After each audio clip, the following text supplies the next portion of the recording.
தி living books. ஏன் இந்த பேர் இந்த பாட்காஸ்ட்டுக்கு அப்படிங்கிறதுக்கு ஒரு ரீசன் இருக்குது.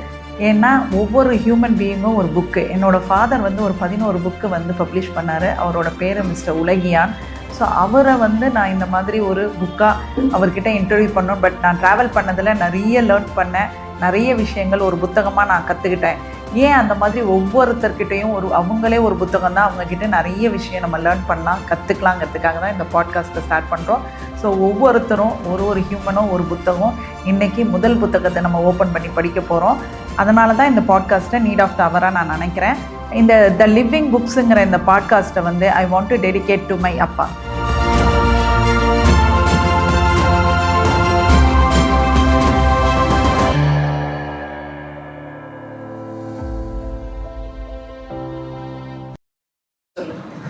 இப்போ வந்து நம்ம அடிமை சமூகமாக வளர்ந்துட்டுருக்கு ஒரு வரலாற்றோட முதல் கட்டத்தில் மனிதனோட வளர்ச்சியிலேருந்து.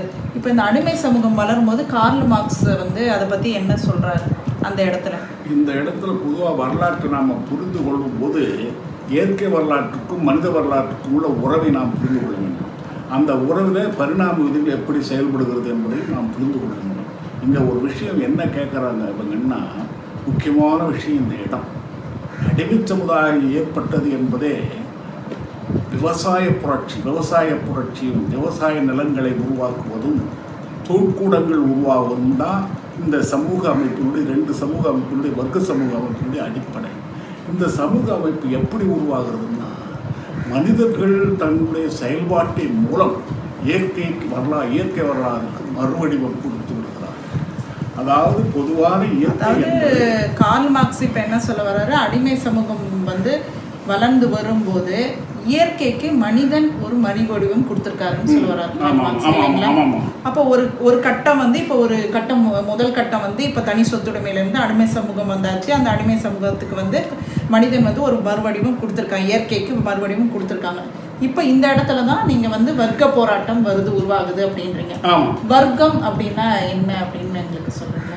அந்த தனிச்சொத்துடைமைக்காரர்களுக்கும் உழைப்பாளர்களுக்கு ஏற்படுகிற ஒரு போராட்டமே தான் வர்க்கம் என்று நாம் சொல்லுவது. அதாவது பிரிவு, உழைப்பாளியும் முதலாளியும் உழைப்பாளியும் நிலப்பிரத்துவாதியும் உழைப்பாளியும் அடிமையுமாக பிரிந்து செல்வது. அதாவது ஒவ்வொரு வரலாற்றுல வந்து குழுவா பிரியறது வந்து ஒரு நம்மளுடைய ஒர்க்கிங் ஸ்டைல்ல வந்து, அதாவது கீழே வேலை செய்யறவங்க ஒரு வர்க்கமாகவும், முதலாளிகள்லாம் ஒரு வர்க்கமாகவும், ஒரு பண்ணை அந்த தலைவர்கள்லாம் ஒரு வர்க்கமாகவும் பிரிகிறாங்க, தனித்தனி குழுக்களாக பிரிகிறாங்கன்னு சொல்றீங்க.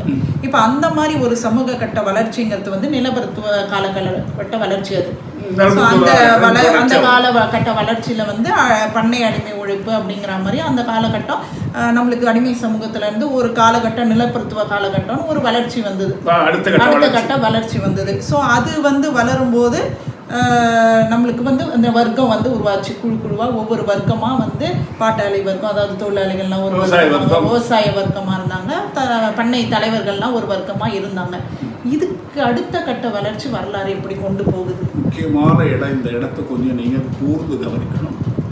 மனிதன் இயற்கை மண்ணை பறிமுதல் செய்து தனிச்சொத்துடைமை ஆக்கியது மட்டுமன்றி இயற்கை ஆற்றல்கள் அனைத்தையும் அறிவியல் ரீதியாகவும் தனக்கு சொந்தமாக்கி கொண்டான்.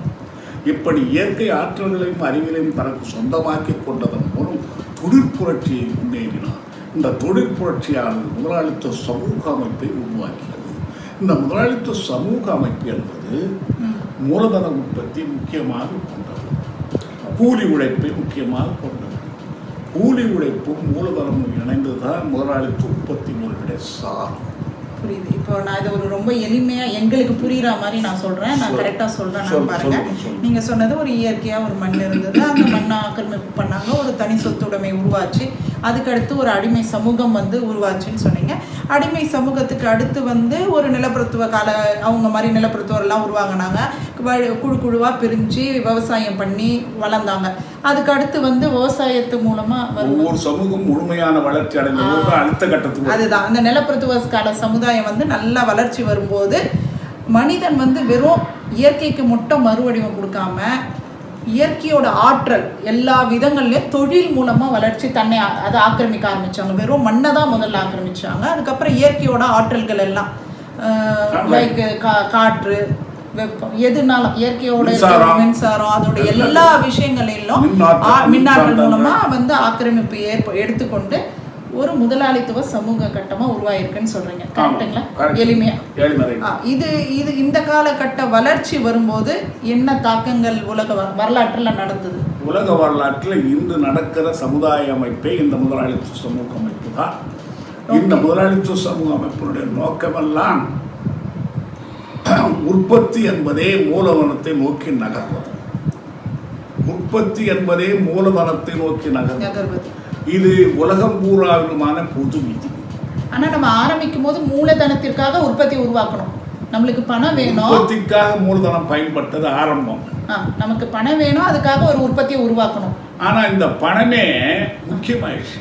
இப்போ பணம் முக்கியம், உற்பத்தி ரெண்டாவது கட்டத்துக்கு போயிருக்கு. எனவே மூலதனம் பெருகணும், இதுதான் உற்பத்தியின் நோக்கம் என்று முதலாளிகள் நினைத்தார்கள். உற்பத்திக்காக பணம் வேண்டாம், பணம் எங்களுக்கு வந்து பெருகணும், அதுக்காக நீங்க உற்பத்தி செய்யுங்கிற ஒரு கட்டத்துக்கு இப்ப வந்துட்டோம். அந்த கட்டத்துக்கு தான் இப்ப வேகமா முன்னேறி கொண்டிருக்கிறார்கள் முதலாளிகள். இப்போ எங்களுக்கு ரொம்ப எளிமையாக புரியுது. ஏன்னா இந்த ஒரு 2 வரிகள் தான் எங்களை மாதிரி மக்களுக்கு கொஞ்சம் எளிமையாக. ஏன்னா கம்யூனிசம், மார்க்சியம் இந்த மாதிரி நிறைய விஷயங்கள் வந்து உலகத்தில் பேசப்பட்டு கொண்டு இருக்கிறது. நிறைய பேர் இதை பற்றி எழுதிட்டு இருக்காங்க. ஸோ 63 வருடங்களாக நீங்கள் ஆய்வு செஞ்சுருப்பீங்க. கண்டிப்பாக நான் உங்களோட பேசும்போது லெனினோட புத்தகங்கள், நிறைய புத்தகங்கள் பெயர்கள்லாம் எனக்கு சொன்னீங்க. ஸோ இதை ஒரு எளிமையாக கொண்டு போய் மக்களுக்கு சேர்க்கணுங்கிறதுக்காக தான் நான் உங்களுடைய உட்காந்து இதை பற்றின டிஸ்கஷன்ஸ் பேசிகிட்டு இருக்கேன்.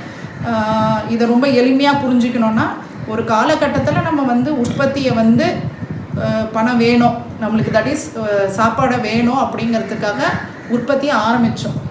அதுக்கு அடுத்து வந்து இப்போ வந்து பணத்துக்கு மூலமாக உற்பத்தியை நம்ம வந்து கிரியேட் பண்ணிகிட்ருக்கோம். கரெக்டுங்களா?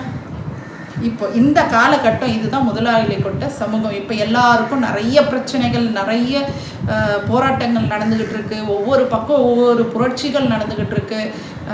என்ன சொல்றது, நம்மளுடைய பாரம்பரியமே கரெக்டு, நம்ம பழைய காலகட்டத்தில் இருந்திருக்கலாம், அந்த விஷயங்கள்லாம் சரி அப்படிங்கிற புரட்சி நடந்தது, சீன புரட்சி நடந்தது, பல்வேறு புரட்சிகள் எல்லாம் நடந்திருக்கிறது. இந்த யதார்த்தமான காலத்தில் இது நடந்தது. இந்த யதார்த்தமான உண்மையை நீங்கள் நல்லா புரிஞ்சுக்கணும். அப்படி புரிந்து கொள்ளும் போது தான் மார்க்சியம் என்ன என்பதை நம்மால் புரிந்து கொள்ள முடியும். மார்க்சியத்தை புரிந்து கொள்வதில் 2 விஷயத்தை நம்ம மார்க்ஸ் சொல்லிக் கொடுக்குறார். ஒன்று, இயற்கைக்கு மனிதன் மறுவடிவம் கொடுத்தல் என்பதுதான் இன்றைய வர்க்க சமுதாயத்தினுடைய அடிப்படைகள். இது ஒரு முழுமை பெற்று விட்டது முதலாளித்துவ சமுதாயத்தோடு. ஏன் அப்படி முழுமை பெற்று விட்டது என்றால், மூலதனம் மிக உச்சகட்டத்தில் வளர்ந்து விட்டது. மிக உச்சகட்டத்தில் மூலதனம் வளர்ந்த பிறகு அது மாறுதலுக்குரிய முழுமையை இப்பொழுது நேச்சுரல், இயற்கை பரிணாம விதியானது கொண்டு வந்து நிறுத்தி இருக்கிறது. அந்த மூலதனத்துக்கு முழு வடிவம் கொடுக்க வேண்டும் என்றால் மூலதனம் பொது சொத்துடையாக வேண்டிய சூழ்நிலை இருக்கிறது. ஏனென்றால் அது முதலாளிக்கோ தொழிலாளிக்கோ சொந்தம் அல்ல. இப்போ நீங்க சொல்ற ஒரு விஷயங்களை எளிமையா நாங்கள் புரிஞ்சுக்கிற மாதிரி சொல்றோம். இப்போ வந்து உற்பத்தி முறை வந்து மூலதனம் எங்களுக்கு வேணும், எங்களுக்கு பணம் வந்து பெருகணும், அதுக்காக உற்பத்தி முறையை வந்து கொண்டு வந்துட்டாங்க முதலாளி சமூகம். அதாவது ஒவ்வொரு காலகட்ட வளர்ச்சியை வந்து இவங்க கம்யூனிசத்தில் ஒவ்வொரு சமூகமாக பேசுகிறாங்க. நிலப்பிரத்துவ கால சமூகம், முதலாளி கட்ட சமூகம் அப்படிங்கிறது. இப்போ இருக்க இந்த இப்போ இருக்க வளர்ச்சியை தான் அவங்க முதலாளித்துவ சமூகம்னு பேசுகிறாங்க. அதனால் நம்ம புரியாமலாம் ரொம்ப கஷ்டப்பட்டுக்க வேண்டாம். ஸோ இவர் என்ன சொல்ல வர்றாருன்னா, மூலதனம் வந்து மூலதனத்துக்காக இப்போ வந்து உற்பத்தி பணம் வேணும், நீங்கள் உற்பத்தி பண்ணுங்கள். வாழ்வாதாரத்துக்காக உற்பத்தி முறை கிடையாது. இப்போ விவசாயம் எல்லாமே வாழ்வாதாரத்துக்காக இல்லை, பணத்திற்காக கொண்டு வந்திருக்காங்கன்னு சொல்கிறாரு. ஸோ அதில் வந்து அந்த வாழ்வாதாரம் வரும்போது அந்த மூலதனம், தட் இஸ் நம்ம ஒரு உற்பத்தி பண்ணி அது மூலம் கிடைக்கிற வருமானங்கிறது 2 வகையாக பிரியுதுன்னு நீங்கள் சொல்கிறீங்க. அதாவது தொழிலாளிகளுக்கு ஒன்று போகுது, இதை வந்து அறங்காவலராக இருந்து அவர் பார்த்துக்கிறதுனால முதலாளிக்கு ஒரு பங்கு. ஒரு உற்பத்தி முறையில வரக்கூடிய மூலதனங்கிறது தொழிலாளிகளுக்கு முதலாளிக்கு பொறுப்பாக கொடுக்கப்பட்டிருக்கு, அவருக்கு ஒரு பங்கு போகிறது. மற்றபடி தொழிலாளி வாங்கி கொள்கிற ஊதியத்தையே முதலாளியும் பெற்றுக் கொள்கிறான். இதுல எதுவுமே கிடையாது. இந்த மாதிரி 2 வகையா போயிட்டு இருக்கு மூலதனம். இதுல 3ஆவதா ஒரு மூலதனம் போகுதுங்கிறீங்க. அதாவது மூணாவது மூலதனம்னா எக்ஸஸ் பேமெண்ட். எக்ஸஸா இருக்கிற அந்த பணம் ஒரு இடத்துல போய் சேருதுங்கிறீங்க. அதுதான் அறங்காவலர் என்ற முறையில் முதலாளி கையில் இருக்கு. இந்த மூலதனம் சொன்ன முறை எக்ஸ்ட்ரா மூலதனம், அதாவது பாட்டாளிக்கோ முதலாளிக்கோ சொந்தமில்லாத ஒரு மூலதனம் தான் பொது மூலதனம், நேச்சுரல் மூலதனம், சமுதாய மூலதனம் என்று மார்க்ஸ் அதை குறிப்பிடுவார். இந்த சமுதாய மூலதனம் என்பது இருக்கிறதே, அந்த சமுதாய மூலதனம் இப்போ மக்கள் எல்லோருக்கும் தேவை. இது நேச்சுரல் பரிணாம விதிப்படி வந்து நிற்கிது. இப்போ அப்போ அந்த பொது மூலதனத்தை சமூக மூலதனத்தை என்ன பண்ணணும், எடுத்து பொது கொண்டு வரணும், பொது உற்பத்தி முறைக்கு கொண்டு வரணும். அப்போ பொது உற்பத்தி முறைக்கு கொண்டு வரணும்னா அதை பொது உடைமையாகும். இது எங்களுக்கு ரொம்ப எளிமையாக புரியுது. ஒரு உற்பத்தி பண்ணுறோம், அதில் வந்து ஒரு சாதாரணமாக ஒரு கம்பெனி ரன் ஆகுது, இல்லை ஒரு விவசாயம் நடக்குது. அந்த விவசாயத்துக்கு ஒரு முதலாளிகள், பெரிய முதலாளிகள் ஒருத்தர் இருக்காருன்னா அவர் பார்த்துக்கிறாரு. அதில் வேலை செய்கிறவங்களுக்கு ஒரு பணம் போகிறது, இங்கே ஒரு பணம் போகுது. இதை தாண்டி ஒரு எக்ஸ்ட்ரா பணம் இருங்கிறது வந்து அவங்களுக்கு திரும்பி வந்து அந்த வளர்ச்சி, அந்த விவசாயத்தை வளர வைக்கணும் இல்லைங்களா? அதுக்குரிய பணமாக தானே தேவைப்படுது அவங்களுக்கு. அதில் எப்படி அந்த இன்னும் மீதி பணம் இருக்குங்கிறீங்களா அவங்கக்கிட்ட? அந்த இடத்துல தான் இந்த வர்க்க சமுதாயம் வளர்கிறதுக்கு அடிப்படை ஆகுது. ஏன்னா மூலதனம் இல்லாமல் வர்க்க சமுதாயம் வளராது. முதலாளி வளரணுன்னா இந்த வர்க்க சமுதாயத்தை வளர்த்தார். முதலாளி வளரணுன்னா இந்த கூலி உழைப்பை வளர்த்தார். கூலி உழைப்பு இல்லாத மூலதனம் வளராது. மூலதனத்தை வளர்க்க வேண்டுமானால் முதலாளி இருக்க வேண்டும். முதலாளியும் தொழிலாளியும் சேர்ந்தது தான் இந்த உற்பத்தியினுடைய ரகசியம். இந்த உற்பத்தியினுடைய ரகசியத்தில் உபரி மதிப்புன்னு வாங்க மார்க்ஸ் சொல்லுவார். உபரி மதிப்புனா நீங்கள் சொன்னீங்க பாருமா, எக்ஸ்ட்ரா மூலதனம் உருவாகுவார், இதை தான் உபரி மதிப்பு. இந்த எக்ஸ்ட்ரா மூலதனத்தை தான் அறங்காவலர் என்ற பொறுப்பாக முதலாளிகள் இருந்தது. இப்போ நாம் அதை இப்போ எனக்கு தெரிஞ்ச நம்ம தீர்வை நோக்கி வந்துட்டு இருக்கோம்னு நினைக்கிறேன். இந்த தீர்வை வந்து நம்ம அடுத்த எபிசோடில் கண்டிப்பாக பார்ப்போம். ஏன்னா இப்போ நம்ம வந்து ஒவ்வொரு காலகட்டத்தை பார்த்துருக்குறோம். அதாவது நீங்கள் சொன்ன மாதிரி நம்ம வந்து அடிமை சமூகத்தில் வந்து ஒரு அடிமை போராட்டம் நடந்து, அதுக்கடுத்து நிலப்பிரத்துவ காலகட்டங்கிறது ஒரு விவசாய போராட்டம்லாம் நடந்து, விவசாயிகள் வச்சு ஒரு தலைவர் இருந்தார். அதுக்கு அடுத்து கூலி தொழிலாளி போராட்டம், அதுதான் இப்போ முதலாளித்துவ சமூகம் நடந்துகிட்டு இருக்குன்றீங்க. அடுத்த சமுதாயம் வந்துகிட்டு இருக்கு. இப்போ அதுக்கு அடுத்த சமுதாயத்தை பற்றின ஒரு டீட்டெயிலான தீர்வை நம்ம அடுத்த எபிசோடில் இன்னும் விரிவாக பார்க்க வேண்டியிருக்கு. ஏன்னா இப்போ தான் நம்ம வரலாறை ஜஸ்ட் பின்னோக்கி பார்த்துருக்கோம் அவரோட சேர்ந்து. இந்த வரலாறை இப்போ நம்ம பின்னோக்கி பார்த்தது இல்லாமல் இதுக்கு அடுத்து வரலாறு எப்படி போக போகிறது, இந்த மார்க்சிய ஆய்வு வரலாறும் இந்த மூலதனம், இந்த பிஸ்னஸ் இதுக்கு மட்டும் இல்லாமல் நம்மளுடைய வாழ்வாதாரத்துக்கும் நம்மளுடைய இயற்கையான வாழ்முறைக்கும் மார்க்சிய ஆய்வு எந்த அளவுக்கு துணை புரிகிறதுங்கிறத நம்ம ஒவ்வொரு எபிசோட்லேயும் பார்க்கலாம். மிகவும் நன்றி. நீங்கள் ஒரே ஒரு விஷயம் தான், இந்த முதலாளித்துவம் நேச்சுரலாக இயற்கை பரிணாம விதிப்படி முழுமைப்பட்ட சமூகமாக ஆகும்போது அடுத்த கட்ட சமுதாயத்திற்கான பொருளாதார விதிகளை அது வைத்திருக்கிறது. முதலாளித்துவம் வைத்திருக்கிறது. அந்த விதி என்ன, முதலாளித்துவம் எது வைத்திருக்கிறது என்பதை அடுத்த நிகழ்ச்சியில நம்ம வந்து விரிவா பேசுவோம். இல்லைன்னா அது நம்மளுக்கு வந்து புரியாம போயிடும். அண்டு இதை முடிக்கும் போது நான் ஒரு முக்கியமான விஷயம் சொல்லிடுறேன். இவர் உலகியான் அவர்கள் வந்து ஒரு 11 புத்தகங்கள் வெளியிட்டிருக்காரு. அந்த புத்தகத்துடைய பெயர்கள் நான் வந்து சொல்லிடுறேன். நான் நீங்கள் இது தேவைகள் இல்லைன்னா நீங்கள் ஜஸ்ட் ஒரு மெசேஜ் பண்ணிங்கன்னா இந்த புத்தகத்தோடைய பிடிஎஃப் வந்து உங்களுக்கு அனுப்பி கொடுக்கப்படும். ஃபஸ்ட்டு வந்து மார்க்ஸ் ஏங்கல்ஸின் அகிலத்தின் அறிக்கைன்ற ஒரு புத்தகமும், கூலி உழைப்பு முறையை ஒழிப்போம் அப்படிங்கிறதும், விவசாய பாட்டாளியும் வர்க்க விடுதலையும் அப்படின்னு ஒரு 3வது புக்கமும், 4வது புக்கு என்ன பண்ணியிருக்காருன்னா முதலாளித்துவ ஏகபோகமும் காட்டங்கள், பாட்டாளி வர்க்க சர்வாதிகாரமும் கம்யூனிசம்ங்கிற ஒரு புக்கு வெளியிட்டிருக்காரு. அதுக்கப்புறம் 5வது ஒரு புக்கு வெளியிட்டிருக்காரு. உலக வரலாறும் மார்க்சிய ஆண்டு தோற்றமும் 2008 வருஷத்தில் வெளியிட்டிருக்காரு. அண்டு லெனினிய மார்க்சிய திரும்புவாதத்தின் சிகரம்ன்ற ஒரு புத்தகம் வெளியிட்டிருக்காரு. அதற்கு அடுத்ததாக அகிலங்களும் மார்க்சியமும் சொல்லி 2014 வெளியிட்டிருக்காரு. வர்க்க போராட்டமும் மார்க்சிய பகுப்பாய்வும் மே தின கொண்டாட்டமும்ன்ற ஒரு புத்தகமும் வெளியிட்டிருக்காரு. அதுக்கு அடுத்ததாக வர்க்க போராட்டத்தை புரிந்து கொள்வது எப்படி, இது ஒரு புத்தகம் வெளியிட்டிருக்கீங்க.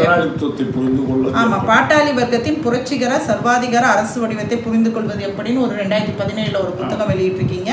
இப்போ லேட்டஸ்ட்டாக நீங்கள் வெளியிட்டிருக்க புத்தகம் முதலாளித்துவத்தை புரிந்து கொள்வது எப்படி. இந்த புத்தகங்கள் பற்றின ஆய்வுகள் ஒவ்வொரு வாரமும் நம்மளுக்கு வந்து வரும். அந்த புத்தகங்களில் அவர் என்ன சொல்ல வர்றாரு, மக்கள் இதை எப்படி எடுத்துக்கணும். நம்ம இப்போ சிக்கலான இந்த உலகத்தில் நிறைய பேசிகிட்டு இருக்கோம், நம்ம தீர்வுகளுக்காக இந்த இது பேசிகிட்டு இருக்கோம். வெறும் பிரச்சனைகளை பேசாமல் உலக வரலாற்றோட பின்போக்கை பார்த்துட்டு நம்ம அது ஒரு தீர்வு என்னங்கிறத அவர் கொடுக்குறாருங்கிறத நம்ம எடுத்துக்கலாம்னு நினைக்கிறோம். நாங்கள் நன்றி, வணக்கம். மீண்டும் உங்களை சந்திக்கும் போது உலக வரலாறும் மார்க்சியம் பற்றி நம்ம பேசுவோம். தேங்க்யூ.